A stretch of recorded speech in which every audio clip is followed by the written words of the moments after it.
आज म चाहिँ मकैबारी घुम्न आएको छु हैन।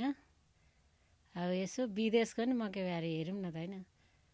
कति बिहान उठ कम्पनी जा, काम गर, घर आइज सुत, छुट्टीको दिन त हिँडौ न यसो कतै भनेर मकैबारी घुम्न आएको छु साथी हो है।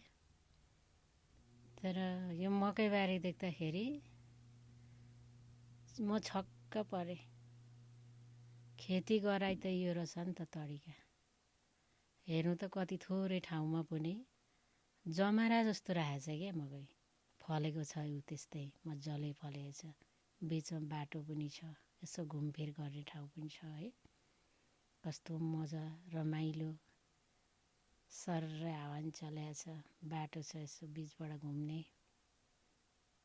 एकपट्टि हरियो मकै ठिक्क खाने बेला भएर छ है यो बाटोमा चाहिँ। कस्तो आनन्द छ। अगाडि अगाडि जाँदैछौँ है। अब उता कस्तो छ हेर्दै जानु होला। म सबै देखाउने छु। म घुमे जति ठाउँ चाहिँ म सबै देखाउने छु।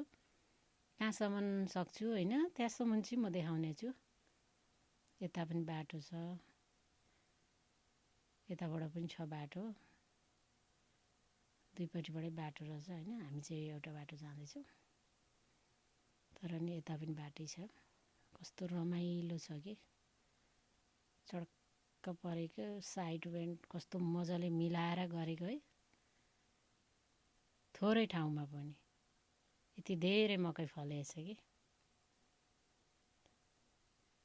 विदेशको मकैबारी देख्दा पनि भित्रदेखि मन भतभात पोलेर आउँछ। के गर्ने। दुःख सुख अब विदेश यता हेर्नु नि। यता अब सुकेर एउटै बारीमा एकपट्टि सुकेको छ, एकपट्टि हरियो छ कि। यता टाक्टु सुकेको छ मकै। यो वरिपरि सबै सुकेको छ। एकपट्टि सट्टै हरियो, एकपट्टि सुकेको। अचम्म छ कि। यो खेती गर्ने तरिका चाहिँ कस्तो मजाले के। दिमाग पनि कति लाएर गरेको है विदेशीहरूले काम।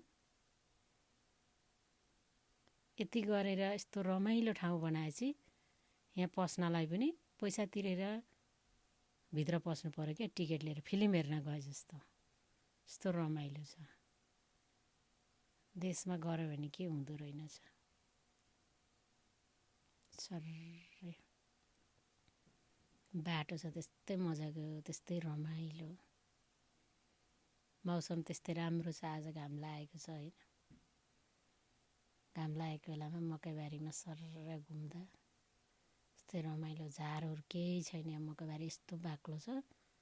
झार जङ्गल केही छैन। कस्तो सफा छ क्या भित्र पनि। बाटोहरू पनि कति सफा, केही छैन। विकास गर्ने देश भनेको चाहिँ यस्तै हुँदो रहेछ। ल हेरौँ त कस्तो रमाइलो। देख्दा पनि नि मन आनन्द हुने ठाउँ कि। सर्र हावा चलेको छ कस्तो मजाले। एक फन्को घुम्दा पनि अझै घुमौँ अझै हेरौँ, अझै उता जाऊँ, अझै अगाडि गएर हेरौँ भन्ने भइरहेछ कि। अनि यस्तो रमाइलो यस्तो मलाई त यो मकैबारी देख्दा रुन मन लाग्यो कि। गाउँघर सम्झेर साह्रै धेरै गाउँघरको नि याद आयो। र अर्को कुरो चाहिँ किन पनि मैले यो देखाएको भने चाहिँ यो मकैबारी यतिको बाक्लो, यति थोरै ठाउँमा रोप्दा पनि यति धेरै फल्दो रहेछ। तर हामी त के गर्छौँ, एक हात फरक ठाउँमा रोप्छौँ नि। त्यति गरेर रोप्दा पनि कुनै कुनै ठाउँमा त बाँदरले खाइदिने, भालुले खाइदिने हुन्छ। तर अब राम्रो ठाउँमा चाहिँ यतिको जमारा राख्दा पनि फल्दो रहेछ भन्न अनुभव भयो कि मलाई। पातलो रोप्ने होइन रहेछ। यस्तो बाक्लो रोपेपछि अनि कहाँबाट के छिर्छ र खाने। के मान्छे छिर्न सकिँदैन अनि अर्थक त के छिरेर खाला र।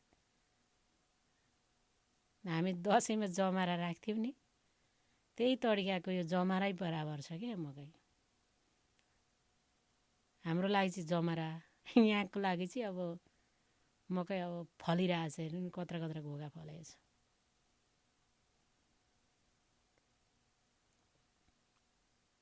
विदेशै हो कि जे कुरा पनि सिस्टममा चलेको छ। मकै त कुनै होचहलको पनि छैन, फेरि बराबरको छ कि पुरा मिलाएर छाटकाट पारेर रोपे जस्तो नि। त्यो धान चमारा पनि ठक्कै सबै एउटै साइजको छ कि, सानो पनि छैन, कुनै नफलेको पनि छैन। र मलाई चाहिँ एकदम खुसी पनि लाग्यो, थोरै ठाउँमा पनि यति धेरै उब्जनी गर्न सकिँदो रहेछ, गरेकै हुँदैन र भन्ने एउटा उदाहरण पनि हो होइन। हजुरहरूलाई कस्तो लाग्छ? यो मेरो युट्युब च्यानल हो, हजुरलाई राम्रो लाग्यो भने कमेन्ट गर्नुहोला, लाइक गरिदिनु होला होइन, सेयर गरिदिनु होला। हस्, सबैजनालाई नमस्ते, अहिलेलाई चाहिँ बाई बाई।